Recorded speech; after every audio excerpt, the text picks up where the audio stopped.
So in this example problem, we're given that we have an applied load of 90 pounds that's applied to point A, and that 90-pound load is supported by two cables, one from point A to point C, and we have another from point A to point D.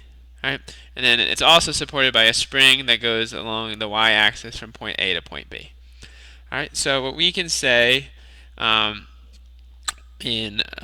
so what we can do is the first step we're going to do is for this problem is to determine all the forces in the cable and the stretch in the spring. The first thing we're going to do is we're going to draw our free body diagram at point A. Right? So at point A we have our 90-pound force. All right, I'm going to call that a weight, W. All right, we have, so first things first, we should define our axes. So we'll have our x-axis here, our y-axis here, and our z-axis here. All right, we have the force within the spring, which we'll label FB. All right, we'll label the force within the cable that goes from point A to point D as FD. All right, and then the force in the cable that goes from point A to point C we'll label as FAC or FC. Okay. All right. So once we have our forces drawn on our free body diagram, what we can do is we know that in order for this system to be in equilibrium, the sum of all of our forces, or our resultant force, has to be equal to 0. So we can say that the FB plus FC plus FD plus our weight must be equal to 0. All right. So what we're going to do now is we're going to define each of our terms in this equation, and then we'll solve for the resultant force and set the x, y, and z components all equal to 0. All right, so we'll start off with FB. All right.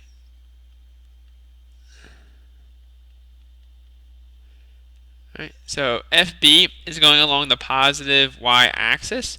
So since it's going along the positive y-axis, there's not going to be any force component along the x and y and z directions. So the only force is going to be the force along the y direction, which we'll label just as FB. Okay. The second step, or the second vector, we'll define as FC. All right. So FC is drawn along the negative x. It's in the xz plane, so there's going to be no y component. So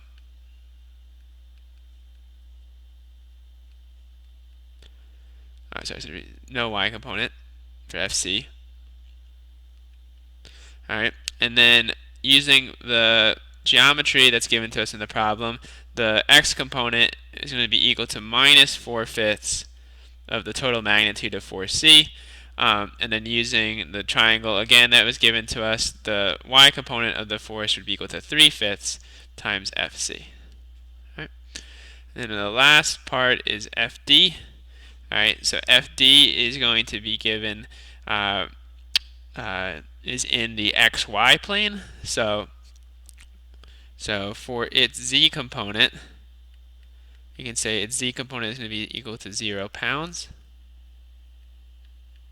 All right. And then the x and the y components are going to be equal to FD.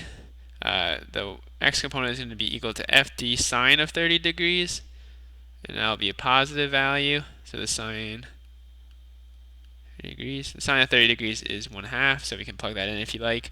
And then the y component is going along the negative y-axis, so we have to include a negative sign, so it'll be equal to minus FD cosine of 30 degrees,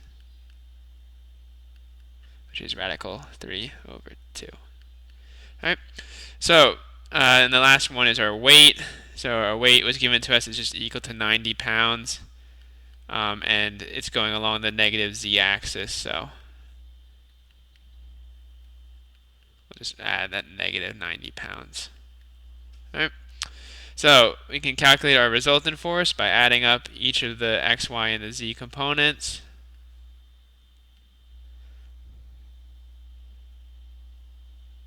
Sorry about that.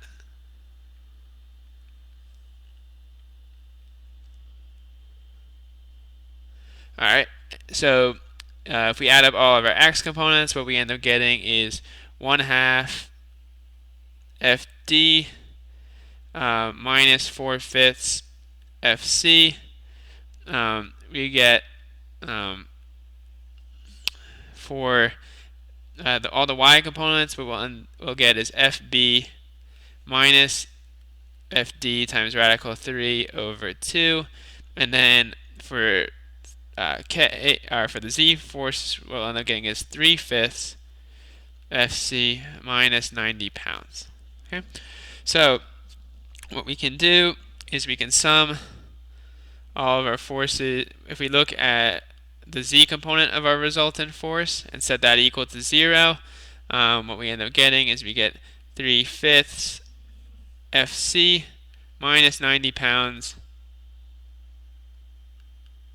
is equal to 0. The reason we looked at FC first is it's the only term that only has one unknown in it, so it'd be the easiest to solve. So if we rearrange this, we get FC is going to be equal to 5/3 times 90 pounds, which is equal to 150 pounds. All right. So we then will look at another equation that would have FC in it. So if we look at the sum of all the forces in the x direction and set that equal to 0, so referring to this equation here. All right, so we're going to set 1/2 FD minus 4/5 FC. We're going to set that equal to 0. So if we rearrange and solve for FD, we'll get FD is going to be equal to 2 times 4/5 times FC. So that's going to be equal to 8/5 times 150 pounds, which is equal to 30 times 8, which is going to be 240 pounds. All right. And then we'll go to our last remaining equation, which is sum of the forces in the y direction have to be equal to 0. All right. So we're going to look at this equation here, the y component of our resultant force, and set that equal to 0. So we'll get FB minus FD radical 3 over 2 is going to be equal to 0. So solve for FB. FB will be equal to 3 over 2 times FD, which we know FD is equal to 240 pounds.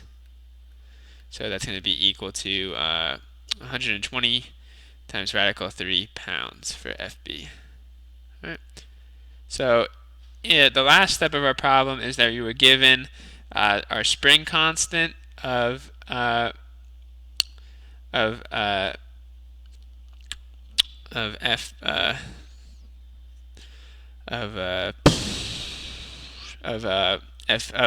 spring from point A to point B.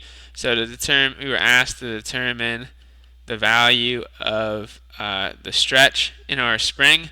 So that's the variable s here. So we can set the stretch from point A to point B is going to be equal to FB divided by K. So we can divide our 120 times radical 3 pounds by the given spring constant in our problem, which was 500 pounds per foot.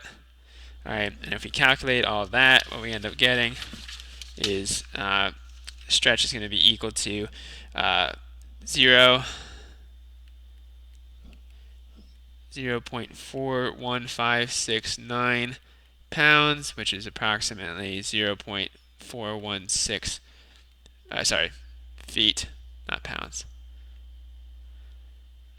All right, which is approximately equal to 0.416 feet. Okay. So just to recap what we did in this problem, is we first drew our free body diagram of a point where all of our forces intersected, so that was at point A.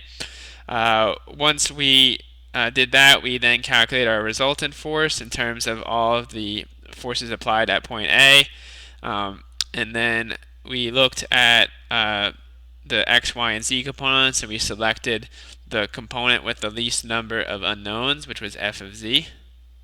We solved for, using that equality, we were able to solve for FC, and then using FC we then solved for FD, and then using FD we solved for FB, and then using Hooke's law we could then solve for the stretch within the spring, and we got the answers for all of our forces in our cables and the stretch within our spring.